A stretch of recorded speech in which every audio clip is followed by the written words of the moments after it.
Welcome to Lesson 2 in our series on polynomials. Before we begin, I want to thank the people who have been subscribing to the YouTube channel. I just wanted to say that there's no way that we're going to have explosions and other things going on in the background of these videos. It's maths after all. So let's just proceed with our lesson. We're going to talk today about polynomials and the four operations, that is adding, subtracting, multiplying and dividing. Now dividing is a little bit complicated and we'll probably leave that till the next time, but today we're going to focus on adding, subtracting and multiplying. Now these are things that you've been doing for a long time. Adding and subtracting polynomials is really just the same as collecting like terms, which is just simple algebra that you've been doing since year 7. So we should be able to handle this pretty easily. So let's have a look at a couple of examples. So if I have two polynomials p and q, and I want to add them together, then I've got brackets around these two polynomials just to show that they're different things. But really, when you're adding these two algebraic expressions together, the brackets have no effect there because there's a plus sign in the middle. And so we're only just combining like terms. So the 4x cubed is on its own. There are no other 4x cubes. Then the minus 10x squared combined with the 4x squared, that makes minus 6x squared. And then 5x and 6x combines for 11x. And finally minus 2 and 3 makes plus 1. So that's a pretty simple operation. Let's have a look at a subtraction example. We've got the same two polynomials p and q, and this time we're subtracting them, and this time with the minus sign in the middle. That makes a big difference because that minus sign out the front of that set of brackets means that everything inside it has its sign changed. So we have minus 4x squared, minus 6x and minus 3. So now when I begin to combine them, this is what happens. So there's no other 4x cubed, no other x cubed, so it stays as 4x cubed. And the next one, minus 10x squared minus 4x squared combines for minus 14.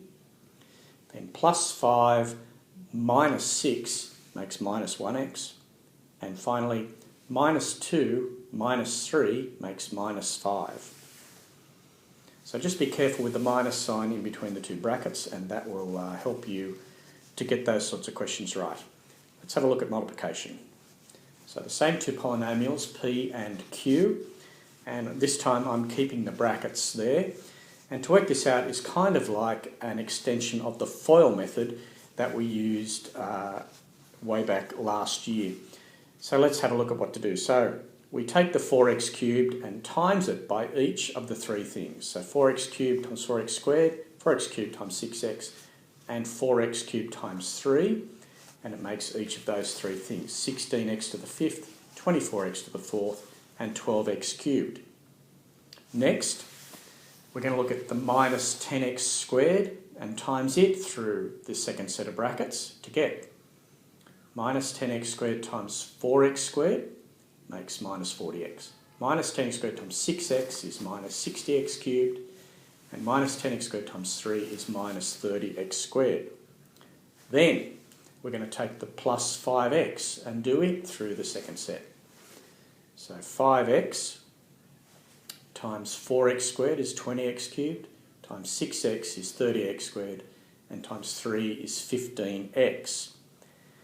And then finally, we're going to do minus 2 through the second set of brackets to give minus 2 times 4x squared to give 8x minus 8x squared, and then times 6x to get minus 12x, and times 3 to get minus 6. And then it's a matter of collecting like terms in a simple fashion. So 16x to the 5th is only one of those. Then combining the x to the 4ths to get minus 16. Combine all the x cubeds to get minus 28. Combine all the x squareds to get minus 8. and combine the x's to get plus 3, and finally the minus 6 is on its own. So there's 3 simple examples of how to add, subtract and multiply. As I say, division's a little bit harder, and we'll save that for the next time. So this is the end of lesson 2. Thank you.